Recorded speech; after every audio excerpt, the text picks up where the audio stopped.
So, my darling, I just wanted to, first of all, thank you for being here and for um, taking your time at responding to me with sincerity. I think that was really beautiful of you. You got back to me and said, I've really looked closely at your feed, and I'm okay, and I'm ready now to have this conversation. And that really meant a lot to me because, as someone who can only be seen, as kind of in this flat version online, it really meant something to me that you looked a little bit deeper. And so I'm grateful that you're here. And I want to let you know that this conversation that I want to have with you is really about learning about your medicine, learning about the gifts that you have and the story that you would like to offer everyone as a way to humanize erotic artists around the world, so that we can start elevating our language around them, so that we can start treating them better. Because I firmly believe that when we elevate our language around something, we elevate our treatment of that thing. Yes, totally agree. Yeah? Great. Yeah, having these conversations, it's not that we're saying anything that's new, anything pertaining to intimacy, connection, eroticism, anything like that. It's ancient and it's been around for thousands and thousands of years. It's just, it's really helpful to hear other people describe something that pertains to your experience, because, the only way you can really connect to these, ancient energies and, parts of humanity is to find it in other people, because the people from history are already gone, I that resonates with me so deeply. Well, let's get started right away. You used the word intimacy, and I know that you've been working on a rebranding of sorts. So I'm going to ask you kind of like a double-edged question, not edged, sided question. Like, whatever, focused question. First of all, I want to know how you define yourself and your work, as what I consider all of us erotic artists, because I believe all of eroticism is an art form, no matter how you're serving anyone. But I would love to know how you define that. And I know that you mentioned recently that you're rebranding. And so what does that look like? Where are we coming from, and what are we moving into? And yeah, I guess I'll just start there. Where I'm coming from, let's start there. Okay. So I have been balancing, among my vanilla endeavors. I do camming, erotic massage, kind of mixed into pro-doming. And I say it's mixed into because my MO, as my dom self, is to connect through intimacy, through vulnerability, through softness and nurturing. And that is it's something I've only fairly recently realized about myself. And I'm really glad I did, because there were two pieces of me, right? There was the part of me that is a natural alpha, a natural leader who has just always been a pretty dominant person. And then there's the part of me that really doesn't like hurting people. I don't like being cruel and punishing and harsh. And for a lot of sensual doms, there's this period before you realize that, you can kind of merge those two parts of yourself and, allow them to enhance each other instead of having to keep them apart and piece them apart and figure out what they are individually. So, okay, soft doming.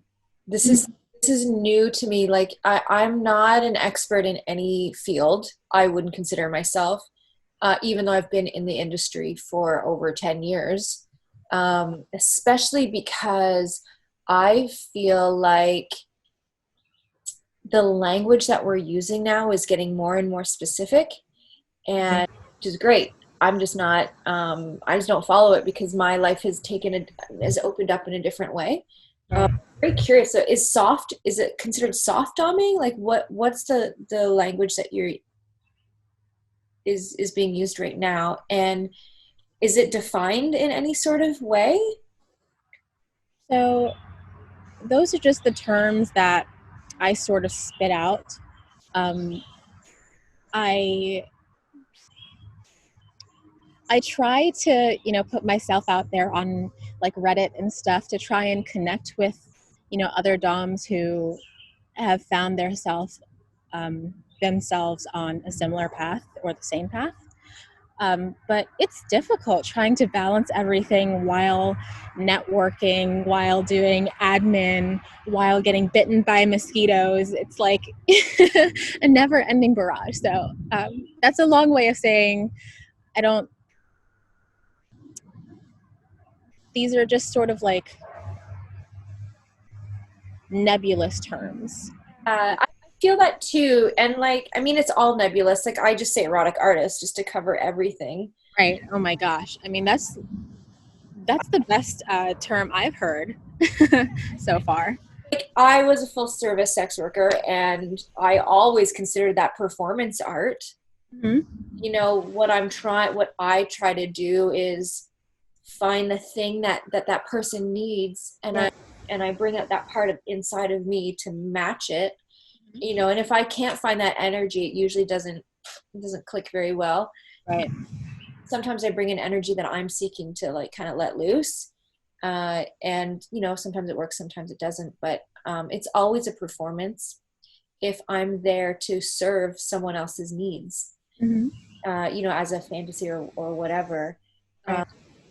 So that's the term that I use, and I believe that a dom would be the same thing in Mm-hmm. a way, just connecting with the desires that a sub is really looking for, Yeah. and bringing out the energy that you have, which what I'm hearing from you is gentle and caring, and not there to hurt, but there to carry. Right. In a way, it's really beautiful. Thank you. How does intimacy play in that? I'm curious about intimacy with sex workers. I do a live performance show that's called the Parlor Project, and it's really about intimacy. And I'm because I believe that we're not skilled at intimacy because it requires vulnerability. And what people are really craving more times than not is not just what something looks like, but really what something feels like. And I don't think you can fake that in a way. So I'm wondering how intimacy plays in your experience as a soft dom or gentle carrying dom for you. So I think the part of my practice that really highlighted that ideal for me is the fact that most of my clients are so stressed out and constantly under an enormous amount of pressure. Yeah. And, in all other parts of their lives, they're the one who's in charge. They're the one who has to figure it out. They're the one who has to have the answers, know the plan, be the support. And so they say it's lonely at the top. Oh man, these mosquitoes. They say it's lonely at the top because you find yourself having a very limited number of people to be your support. Yeah. Right? Yes. And the context of being with a sex worker where you don't have to pretend, you don't have to be afraid of hurting. Well, you don't want to hurt people's feelings, but you can really be honest about what you're there for, what you're going to provide. And so I think removing the complexity of another type of relationship just really allows the intimacy to glow once you curate it. Does Yeah. that make sense? Yeah. And for people who Oh, are, not getting a nurturing touch in other parts of their lives, especially, men who are normally dominant in other parts of their lives. I totally just lost the end of that sentence, but you know where I was going, right?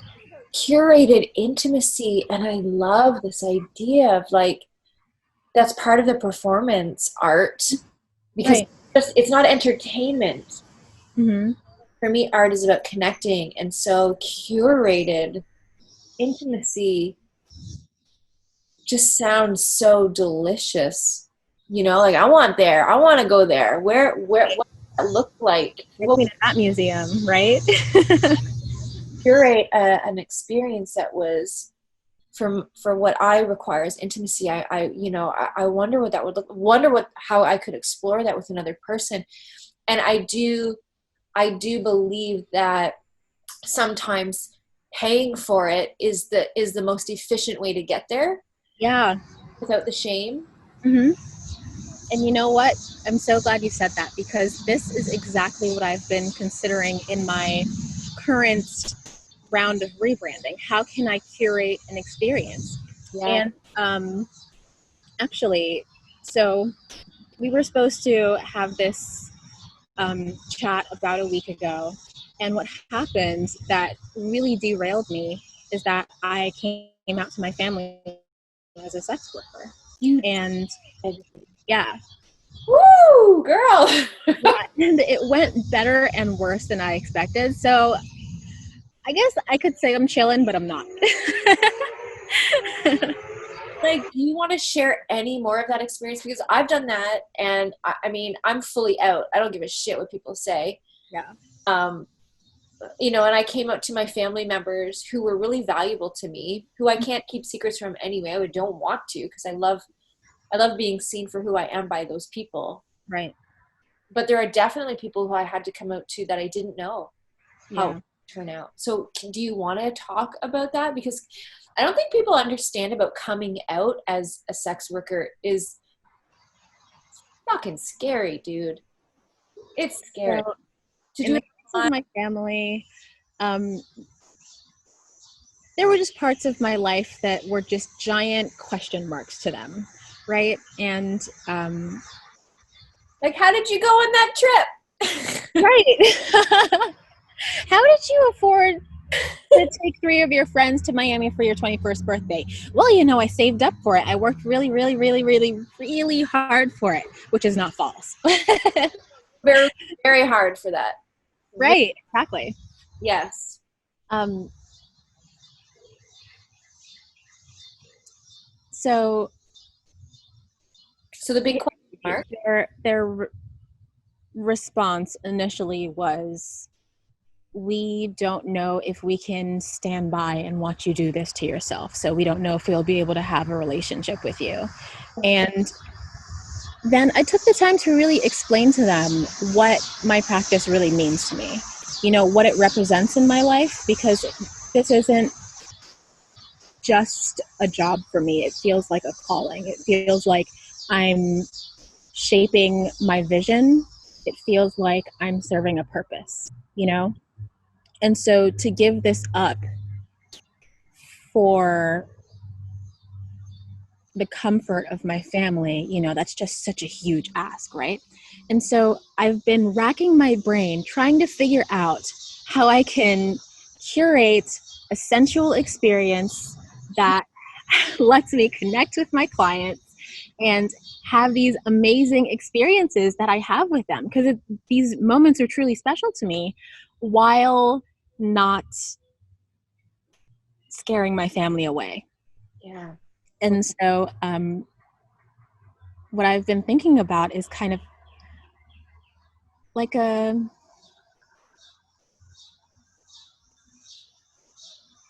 getting a space and turning it into the ideal space to host and curate a custom sensual experience. Yeah.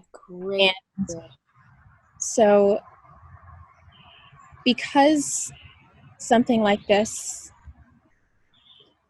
that this isn't something that you can easily Google. You know, when you see like what to know before getting into sex work, they talk about stripping, they talk about camming, they talk about being a sugar baby, escort, what have you. Yeah. But I don't really see any like fantasy.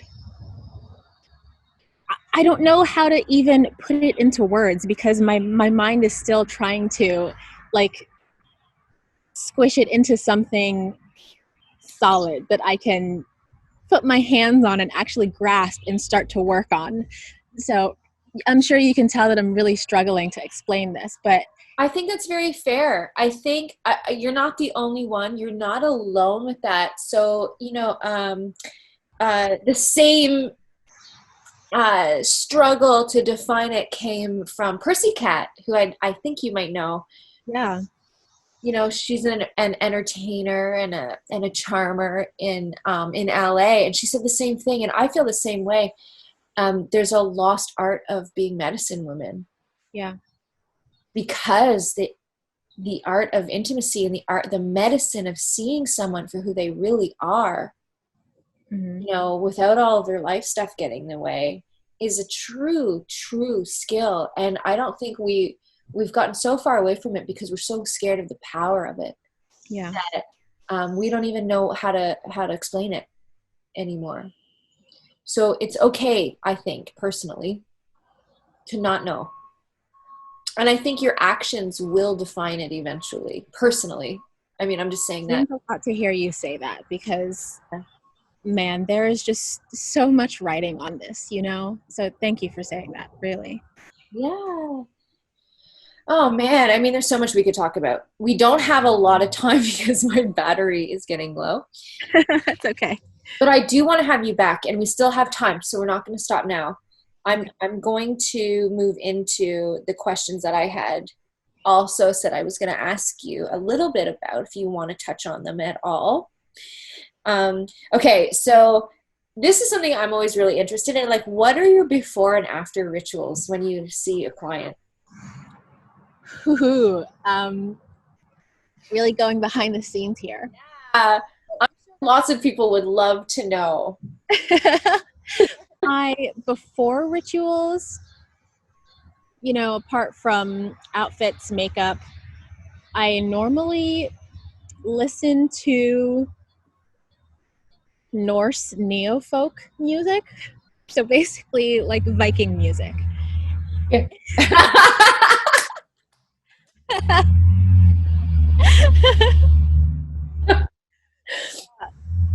It just sort of happened, I find music very therapeutic also because I'm a very tactile person. So, the vibrations I really feel them.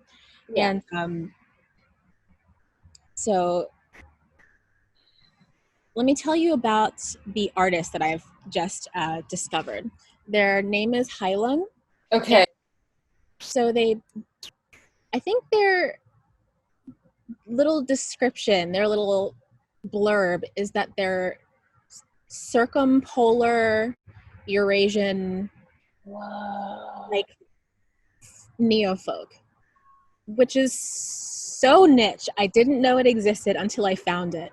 But it's just like all of these sounds that kind of promote really visceral emotions, and visceral feelings.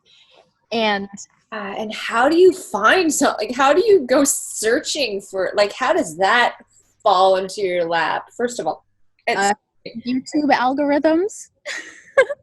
Okay. My algorithm knows I'm into weird shit. And can you send me a link to something so I can put it in my little write-up too, so that everyone can listen along with you? Would that be For okay? sure. I'm going to send it to you right now. Okay, cool. Great. This is exciting. Okay, so you set the scene for yourself, you do your makeup, you get your outfit going, you put your Norse circumpolar and music on that makes it a visceral experience for yourself. You tap into your vibrational zone. I'm in the zone. What happens after? Normally, stage fright. I have always had stage fright. So even when I'm seeing, clients that I've seen a gazillion times, we've, always spent 4 hours or more together. No matter how cozy I get with a client, I always get stage fright because, it's becoming that performer. Is there a sense of inadequacy with that? Like, I definitely have that experience too, where I'm like, well, I hope this is enough for this, because of the disposability of our trade. Mm-hmm. I get scared of that too. So yeah, like what is that internal thing for you that happens? Yeah, I think part of it is definitely like, looking in the mirror and looking for Astrid Orchid and being like, am I her yet? Have we gotten there? Have we transitioned fully? And, I think I like that you brought up the ritual, because the ritual definitely helps. It's really hard to switch back and forth like that, Yeah, for sure. I mean, you have to assume your role. That is also a blank canvas. I mean, I'm just like, I hope my pussy's okay. Or whatever. I mean, I hope everything is okay, because I know that there's someone else behind me, and I'm not in full service anymore. I'm online, but to me that's even more stressful because I'll be 40 next year, and I don't know, there's there's so many things that come up where like my values, like the value metric that's being used to grade me is nothing I can control. Mm-hmm. Cultural. Yeah. And I'm trying to make the culture like move in my favor for all women. What does that look like for you? Like, does that resonate with you at all? Or I don't know. I just, yeah, like, I'm so glad you mentioned that, because yeah, every time I would put my lipstick on, I'd be like, oh, fuck, I hope this is enough. I mean, I hope I'm enough in general, but if someone's paying me, I really hope that they're not going to say, next. It's painful. It can be really scary. Did you just move? Yeah. Like magic. It was frozen for a while. The last thing I heard was value metric. I'm sorry if you've been talking that whole time. That's fine. With my 21% battery, I was just rambling, basically, just about culturally what I have to offer. I don't have any control over what people like. That it's cultural, Mm-hmm.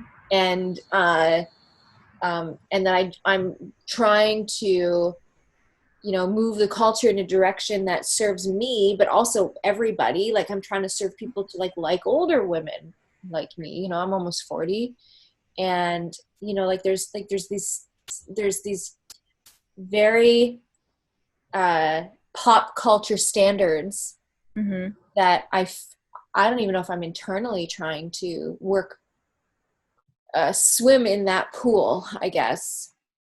So yeah, like I totally get that fear of inadequacy, of being disposed of for not being good enough. Where are you at that? My aim is to create a culture of my own. Yeah. And Well said. I don't want to have to go against the grain. That's just too much effort for a bunch of people who chances are just not going to be that open-minded, So I try to remain in my feminine energy and, create what feels right to me, and then let, people who are sick of the pop culture, starter pack to, venture out on their own and find what's right for them. And, as long as I'm consistent about putting myself out there, which is, the hardest part, being consistent about it, especially when life just keeps throwing stuff at you, Yeah. That that's my, like, energetic pipeline. Does that make sense? Yeah. Yeah. Okay, so you've done your ritual, you're at the person's, I don't know, you've met with your client somehow in many different ways, I'm sure. Uh-huh. And then you're done. You've channeled your feminine energy, and then what? Like, what does it look like to come home for you? Coming What's home. your ritual? Yeah. Normally, so if I have an in-call, I definitely have a ritual, which is to flop over and tell myself to take a shower, and then get on my phone and not shower for a few hours. Oh, you're stuck. You let me know. So this is the last thing I heard. You say you're gonna have a shower, and then you go on your phone and you just cruise, and you don't have the shower. Yeah. Showering is a very interesting, like, bathing to me has always been like I really try to bathe after, because I feel like I need to, like, wash my body of whoever's energy, and I normally take at least a sitz bath, like, just like kind of like, I don't know, sit in a little bit of water. Totally. Yeah, but what else? Like, how do you reconnect with yourself at that time? So after I have my shower and eventually, at the very last moment, order something just in time before Grubhub says they're closed, I treat myself to, like, a spread, and I make myself set it out, and I don't just, like, hover over it and, shovel it in. I'll really take the time to set out a meal for myself, and I sit there and I enter a mental space of gratitude, which I honestly didn't do on purpose. I'm only realizing this as you're asking me about it, which is so interesting. But I always feel good when I'm having my post in call solo meal. Yeah. Let's okay. I want to hear about. I'd asked you before, and sometimes this is a really big question. But I'm always curious, because most sex workers I know are hardcore feminists, Mhm. and I want to know. And for me, uh, any erotic artist and any like feminism and eroticism, Mhm. it really, to me, like, let's let go of intersectionality and all that stuff. To me, what it does is it meets you where you're at. It's like, here are the things that I'm bringing with my experiences, and so this Right. is how I see the world, Mhm. with this type of, I call it a theology, a set of, I don't know, I'm not sure the language I should be using. I'm just going to say theology. It's probably good enough. That's good enough for me. Okay. So, what is your feminist theology? Are you a feminist? Do you have a feminist? Like, where does that meet you? And does it connect with your eroticism, your erotic artistry? Are they So connected? it absolutely connects with my artistry. Yeah. And I'd say that I have had two feminism in my life. Mm-hmm. The first was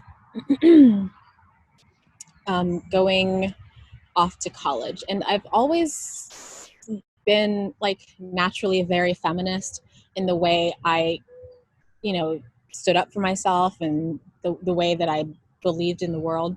But going off to college and taking women's studies courses definitely were a catalyst for me.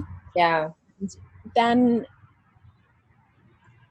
kind of taking a step back, not intentionally, but I think wanting to find my place in sex work probably had a bit to do with that. And I say that because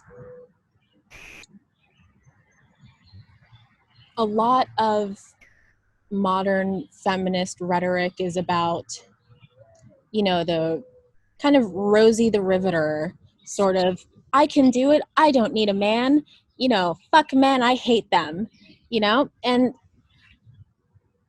I Yeah. love men.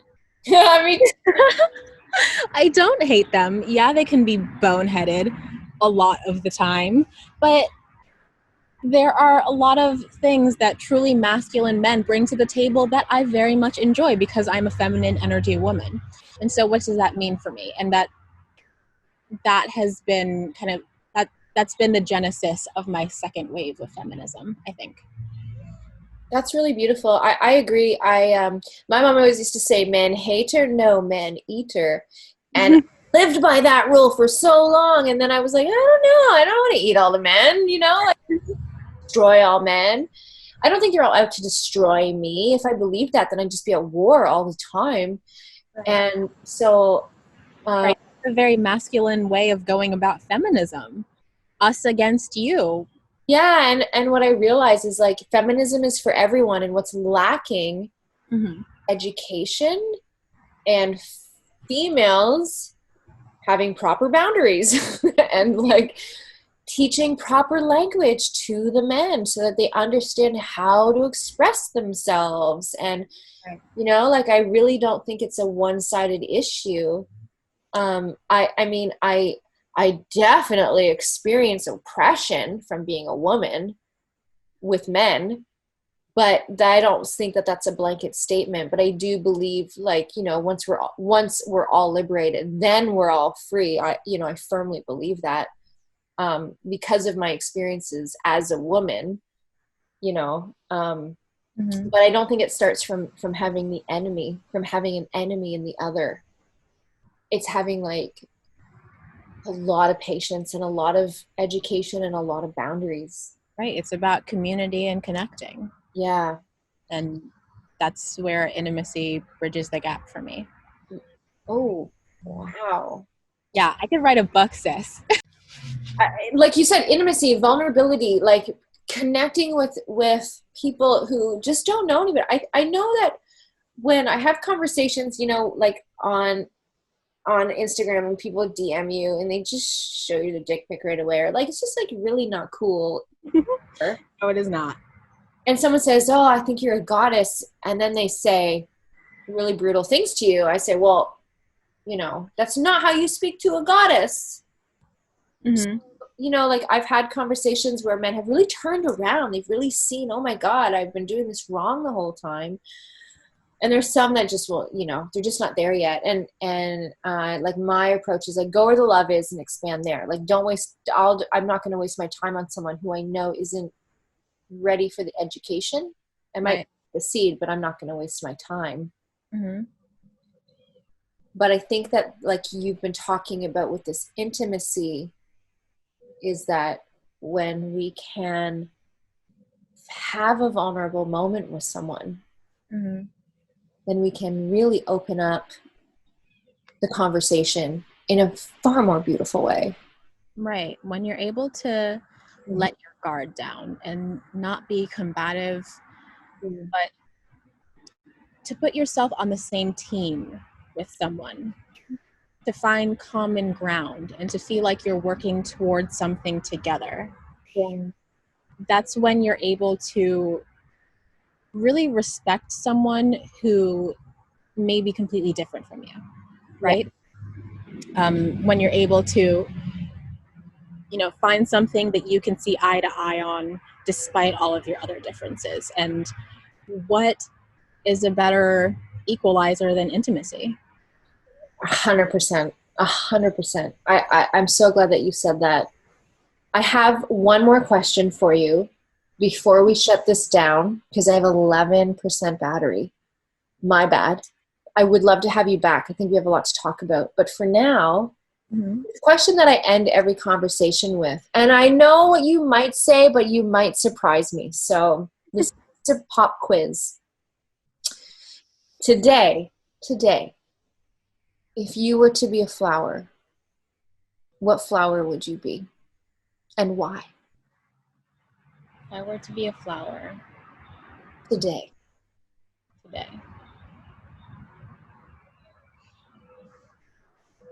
Today I would be jasmine. I have completely screwed up my sleep schedule, so I'm kind of nocturnal. I bloom at night these days. Yeah. Fragrant and delicate. Yes. Feeling very feminine. Also, I have my period, so that'll do it. Really beautiful. I want to add this jasmine to this beautiful bouquet that I've been collecting kind of slowly over the past few months. Thank you. Really honor you. I think you've spoken a lot to some things that people are really going to see more deeply and open their hearts and soften up. And I really want to, how do I say it? I don't know, give you all the blessings in this rebranding, this recreation of yourself as you move toward the soft domination of your career. Thank you. And I believe that you're going to show your family what that truly looks like, not just as a sex worker, but as a family member. Yeah. Like soft domination, your vulnerable infiltration is going to move mountains. Thank you so much. Thank you. Thank you for being here. Thank you for being seen. I'm really grateful that you put yourself out there for me. Thank you. Thank you.